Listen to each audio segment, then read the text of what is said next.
Hey everybody, what's going on? It's James here with Crypto Common Sense, and I have a Bitcoin slash cryptocurrency market update video for you for March the 31st. With the quarter coming to a close, I felt like it would be an appropriate time to sit down and talk about where I personally believe we are at in the current market cycle. Before I jump into the content for this video, please do me a huge favor, hit that thumbs up button, make sure you subscribe to the channel if you have not already, and of course don't forget to check the description for a link where you can join Patreon for just $7 a month. That gives you access to more frequent updates and helps to support the channel. So essentially over the last few years, I've made some pretty good calls and I made some pretty bad calls. But what I have found consistently to be true is when I make bad calls, it's based more on emotions, and it's when I get away from the technical analysis. So for example, in 2018 in the summer, I felt like we would bottom out around 3,200 bucks. And at that time I said we would bottom out sometime in November. It actually happened in December. It was about $100 lower than what I thought. Pretty decent call. In the summer of 2019, I believed we were in an echo bubble. Even though everybody else was super euphoric talking about new all-time highs, I stuck to the charts. I stuck to what I do best, and that's technical analysis. And I said that I believe Bitcoin would fall to 4K, followed by a move towards 72K. So from 2018 to 2019, really early 2020, everything was on point, and then COVID happened. COVID scared me out of my analysis, and COVID actually made me think that there would be movements in the market that I wouldn't be able to predict based on technical analysis. And that freaked me out bad enough that instead of loading up on Bitcoin and instead of sticking to my plan, which was to buy back all of the Bitcoin that I had sold in March of 2020 and ride it to 72K, I instead chose to focus mainly on day trading, which has been good. I've had a pretty good financial year, but there are definitely a little bit of regrets there because I could have added a lot to my bottom line by simply sticking to the charts. So what I wanted to do today was walk through this chart, walk through the market cycle, and really drive home the point that markets all have cycles. They're not necessarily bubbles. And that's one of the things that people really, they see this chart and they call it a bubble chart, and I've been guilty of that in the past, calling it a bubble chart. It's not really a bubble chart. It's just a market psychology chart. Right? It doesn't necessarily mean it's a bubble. So when we look at this, there's this tendency right now with all the positive things going on in the world of cryptocurrency, things like PayPal coming out saying they're going to let people pay with Bitcoin, things like, Tesla investing in Bitcoin and accepting Bitcoin for Tesla. All these things tend to cloud our judgment and make us feel like, gosh, I guess Bitcoin's never going to crash again. This is this time is different. It's just going to keep going up forever. And while anything is certainly possible, it's highly unlikely that the market is suddenly going to stop having cycles, right? Bitcoin has been on this bit of a 4-year cycle ever since its beginning. So if we talk about cycles, when we look at cycles, it can give us some clues as to where the market might be going. And this isn't so much for the trading side of things as much as the investing side of things. When you start talking about things like, should I take profits or should I not take profits? And, should I be loading up long-term positions? I have a good friend of mine I've known for probably 25 years. He's been buying a lot of cryptocurrency over the last couple of weeks, which really concerns me because his plan is to hold those long-term. Now, his mindset is he doesn't care. For example, if Bitcoin goes from 50 or 60,000 down to even 1,000, he doesn't care because he believes in 20 years it'll be worth a lot more than what he's paying for it. So he's willing to accept that. But what I really try to drive home is, even if you don't get into trading, if you just follow like the very basics, for example, being fearful when others are greedy and greedy when others are fearful, you can oftentimes get a lot more bang for your buck. You put in the same amount of money, but get a lot more assets for that money. And I'm not talking about buying perfect bottoms. I'm just saying not buying near the top, right? Not buying, for example, at the top of the dot-com bubble and having to wait 10 years to break even or 5 years to break even, et cetera, et cetera. So here's what I believe when it comes to Bitcoin. And unlike 2018 where I made one call and stuck to it, and unlike 2019 when I made one call and stuck to it, I've been a little bit wishy-washy the last 12 months trying to figure out where we're at in this cycle. And I feel like now we have the benefit of hindsight, the last 12 months. I feel like it's a lot easier to kind of say, this is what I think is happening versus just feeling like I'm guessing. I feel pretty confident about this analysis. So obviously if we zoom in on this thing, everybody will pretty much agree that 2018, this was depression, which was, the bottom of the bear market. This pump, this echo bubble in 2019 on the larger time frame, it was just all part of the same chart. right? If you look at this chart, what it says is this is a sucker's rally. It almost sounds sarcastic, as if it's not a sucker's rally. But truth be told, that's exactly what that is. It's a sucker's rally, right? You look at the summer of 2019, nobody can say that wasn't a sucker's rally. Sure, buying at 13K worked out. Bitcoin's now almost $60,000.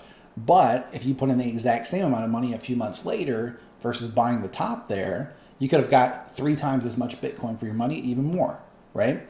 So that was indeed a sucker's rally, and that's why I believe that was the disbelief phase. What I missed about this chart, and I'm not sure why, probably bias more than anything else, right? I missed the fact that when you come back around to the other side, what you actually have during this phase back here is a capitulation tail, right? Look at this. This is a capitulation tail, just like this right here. So this move down to 4K, this psychology chart was actually backing up, the idea of buying Bitcoin at 4K. And then if you look at what happened after that, we all like to think, human beings have this thing where we think we're different. We think we're smarter than everybody else, just naturally, oh, well, that doesn't apply to me. And when you look at this chart, this disbelief, it's not this drop that's disbelief. It's the recovery from that drop. And what this chart says is this rally will fail like all the others. And if you went back in time and listened to what I was saying a year ago, that's literally what I was saying I felt like this was a dead cat bounce, that it might go to 8K and fill in this liquidity gap, and that we'd probably get more downside and probably end up bottoming out around $1,200. I don't know the exact number, but I think I said around 1,200, right? I was looking to fill in this old liquidity gap from 2017, which I don't even know if it's on this chart. It's not, all right? That obviously didn't happen, and I was very, very tied to that analysis. But again, when I do things wrong, it's when I get away from the charts and start thinking emotionally, right? This chart very clearly said that disbelief came after that capitulation event. Well, there you are, right? So I think most people would agree with me up to this point. Most people are going to say, okay, this all looks good. I agree. Then you have your hope where people start to believe that maybe this is another bull market, yada, yada, yada. You have some consolidation. I believe this was our hope phase back here. When it hit 12K, broke through this key level around 10K, and then started to consolidate on top of it, I believe that was hope. Okay, this also happened to tag the 19-week moving average, which was a very bullish signal, right? After hope comes optimism. What does optimism look like? Well, optimism in the psychology chart simply says this rally is real. And if you look at what happened here, this is when it broke 20K. See this?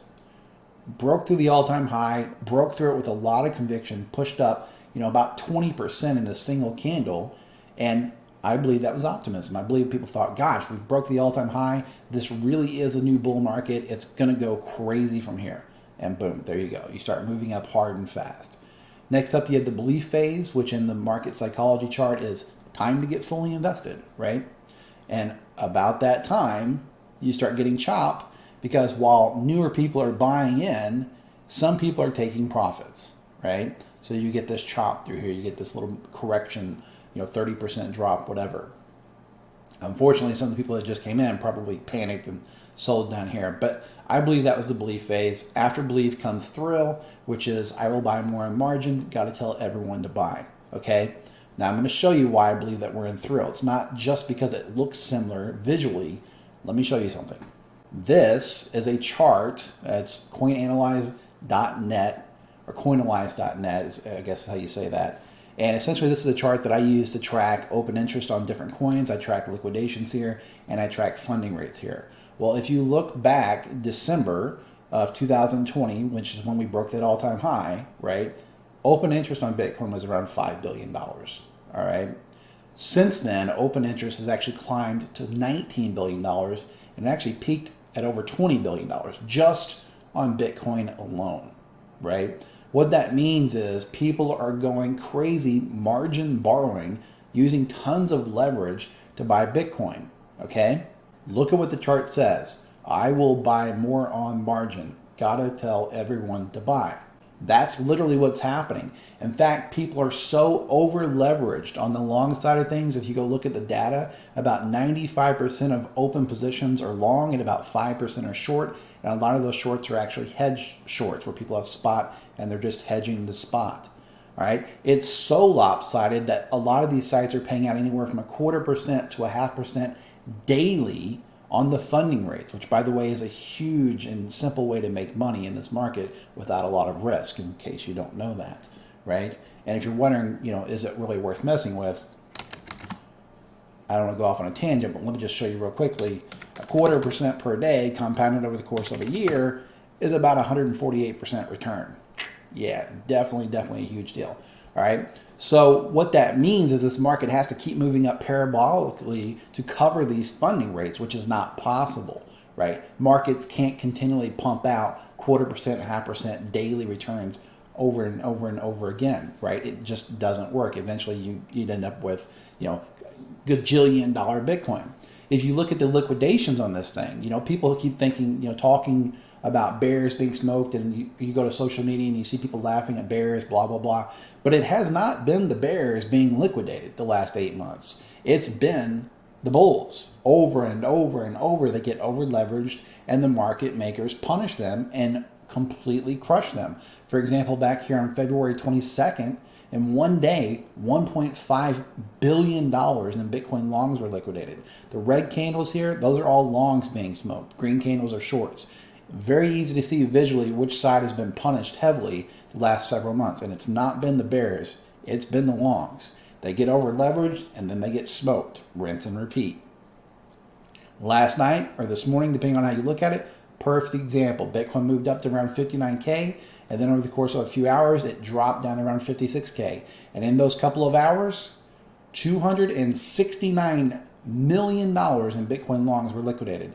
You don't see hardly any shorts smoked during that move, right? That move up, almost no shorts taken out. Little blips here. There's about 30 to $35 million in shorts liquidated, and then bam, $250 million in longs liquidated. That's why I believe that we are in the thrill phase through here, right? Again, thrill means I'll buy more margin, got to tell everyone to buy.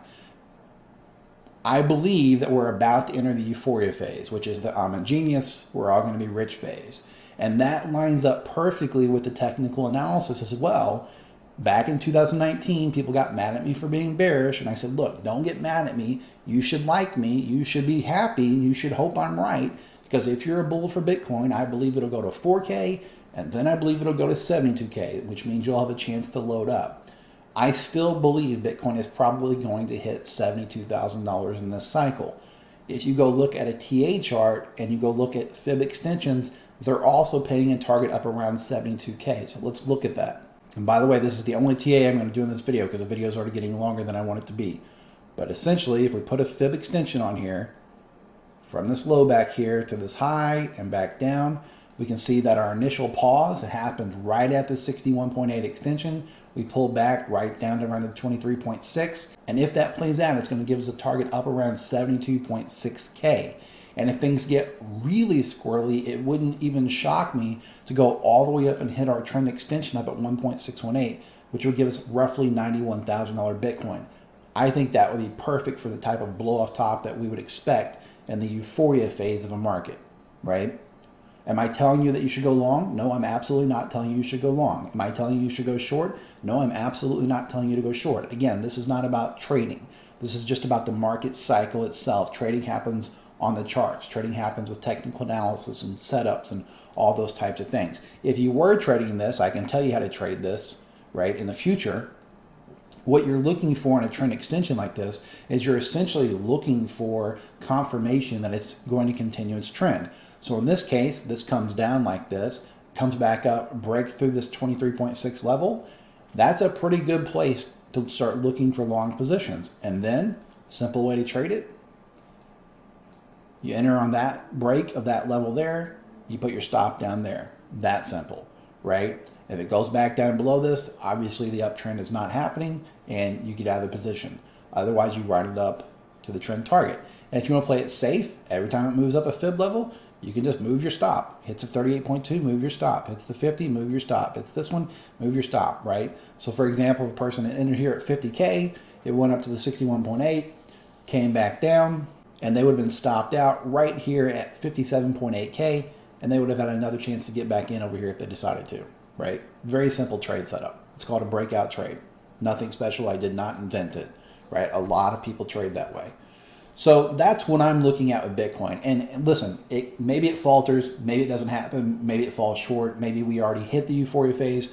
There's always that possibility. If you go back and look at a chart, for example, from 2017, we did indeed have this weird spot back here where in early December, it hit around 20K, paused, hit 20K again in mid-December, and then boom, all hell broke loose, right? So it very well could be that we're having the same thing now, that this is kind of our early December type of move, that this is kind of the retest of that move, and that this ends up being a double top and that's it, right?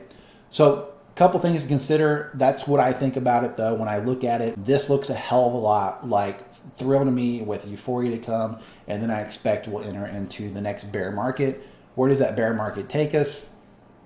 Who knows? Right now, my guess, and that's all it is a guess, right? Based on the information available to me, I believe that we will probably go down and fill in some of these massive gaps that got left behind on this run up. No matter how you look at this thing, 9 to 10K is a really interesting level, right? Even going all the way back to 2015, right there's your major support around 10K. If you only start at the bottom of the 2018 bear market, right, 9,400 looks very interesting. Almost no support through here, all dead air. Even if you start from March of 2020, right, it moves it up to about 9,900, but same thing, almost no support through here, dead air, right? So that's what I expect. And if you look at a market cycles, Bitcoin likes to drop 80, 40, 90% in its bear markets. So hypothetically, if this was to hit 72K, just a hypothetical, and then it was to drop 84%, that would put Bitcoin down around 11K, right? That's what looks reasonable to me. So here it is, March of 2021. And this is a far out future, prediction, if you will. Whenever this thing finally pops, whenever this thing finally ends, I believe we will go back down to that, 10 to 12K level. And then if things look good, and if we look like we're in the depression phase of a market cycle, I would start looking, me personally, not saying you should, but that's where I would start looking for new spot positions. Until then, most of you already know, I was holding some crypto in case I was wrong about this. That crypto has obviously done very, very well. Overall, that portfolio is up about 20x versus the US dollar or so. Not going to complain about that at all. At least when I'm still holding is up about 20x. So it's definitely been a pretty good year, even though I did miss out on, some easy money as well. Hindsight's always 20/20. Most important thing I can tell you is try to leave your emotions at the door. Don't let them get the best of you. Don't let your biases get the best of you, and really stick to the technical analysis. Right now, like I said, all these positive things are happening, and it's very easy to get sucked into that emotional state of, well, Bitcoin's never going to crash again. But that's the same state that everybody got sucked into in the winter of 2017, where everybody was saying institutional money is coming, institutional money is coming. And a lot of people were holding $20,000 Bitcoin hoping for 50K or 100K, myself included. And then a lot of us ended up taking these massive haircuts. I rode my Bitcoin and my cryptocurrency down multiple six figures before I was finally able to get out and get back to what I would call whole again in the summer of 2019. Okay. So again, not telling you to sell, just saying be aware that market cycles do tend to repeat themselves, and nothing goes straight up forever. It's simply not sustainable. It can't go up high enough, fast enough to continue paying out those daily funding rates with margin the way it is. All right, with all that being said, please remember I am just some guy sitting in a spare bedroom. So nothing in this video is financial advice. You should always do your own due diligence and seek out professional financial advice from a licensed financial advisor, which I am not, before making any type of investment in cryptocurrency. If you enjoyed the video, be sure and give it a thumbs up. Make sure you subscribe to the channel. And if you haven't already, make sure you check the description for a link where you can join Patreon. Supports the channel. Also gives you access to more frequent updates. This is James with Crypto Common Sense, reminding you to please trade safe.